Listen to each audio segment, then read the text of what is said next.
when you look at it, Wike is still pulling the strings on a lot of things going on in Rivers State. So I want to hear your thoughts on this issue of the fact that even elected leaders still lack true autonomy after they've been elected, especially in the political space in Nigeria. How much do you think this has affected our development in Nigeria and in Africa as a whole, especially politically, socially, and economically? So this particular issue of godfatherism that we can see playing out within Wike and Fubara, I want to hear your thoughts on that, on how much it has affected our development and what needs to be done about it. How can we move forward?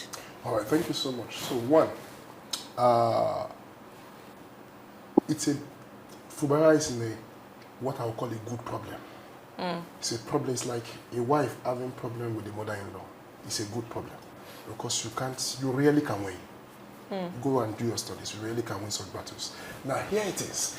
First of all, godfatherism is condemnable, it's terrible, and all of that. It's not something we should have. It's not ideal, particularly the way we practice it in Nigeria. For instance, I mean, all of us have godfathers, by the way. You have spiritual leaders, you have social leaders, you have people that are benefactors to you. But because we have not called it godfatherism because they have not been dictating the pace and your life, you understand? So godfatherism exists everywhere. Only that in political space and the way we have seen it, the way it has been construed in the Nigerian political space, then it's terrible. Now, having said that, so it's condemnable, it's not something to be encouraged and all of that. I need to be clear about that. But secondly, you see, integrity, like Wike will call it, integrity. It's important to have integrity.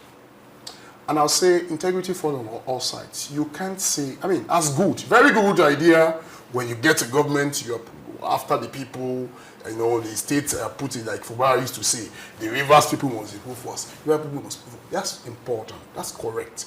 However, somehow this man doesn't seem to be someone that could have won a local government councillorship election on his own. Now, the thing is this. I'm not saying we should side, I'm not in any way siding Wike, by the way, so that to be clear, whatever Wike is doing, that we can see all the handwriting writing on the wall, is terrible. I'm not in any way supporting it. But let's also go into the integrity of this issue. It's not a problem it should have come into the first instance. Now, I'll take you back to Ambode in Lagos. Ambode did so well in Lagos, possibly since 1990 date, possibly is the best governor. Everybody acknowledge him.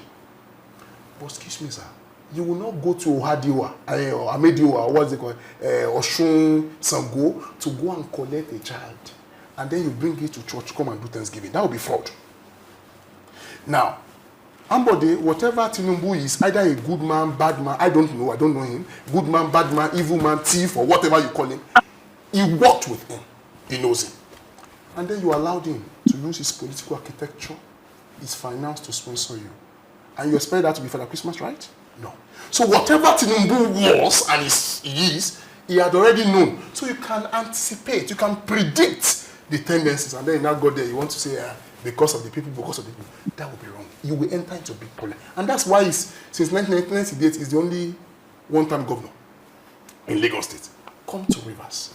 Rarely do you find anyone who has confronted the person that raised him to be there, that supported him to be there. You understand? And they survived it. The only person in the recent time that managed to survive only for a time is this former Edo governor. What's his name? I've forgotten. Godwin Obaseki. You understand? So come to Rivers. This man was never a politician. You know Wike. You know all his tendencies. I'll give you an instance. When I finished my master's, I was looking for a job. Somebody very high up in government, a former governor, later became governor and all of that, and minister and all of that, requested for my CV to get me a job in the university. I was looking for lecturing job precisely. And I was called that XYZ requested for my CV. I traveled home and I didn't go with my CV, and I went to go and tell them, you can never get me a job and I will take it. Listen to me. I was taking 40,000 naira salary with a distinction graded master's in this Nigeria at that time. I'm talking about 1944, recent years. The reason is this: I anticipated that if they put me on this job, one day I'll become the dean of the faculty. One day I'll become the vice chancellor, most likely.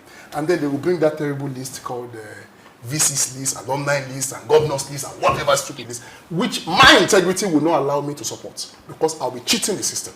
Therefore, I would rather not take their help, rather than take their help and now hurt them I will never do that. So integrity matter. Fubara knew Wike, knows all his tendencies, and you allowed him to sponsor, quote and unquote, you.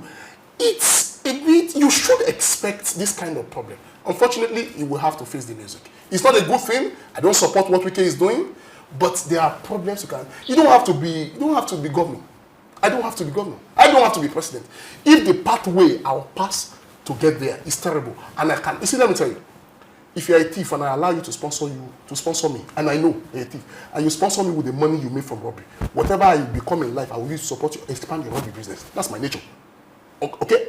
Now, I will not take your money and then come back and hurt you. I will never do that. So, since I know I will never support robbery, even if I'm dying, I will never take your water.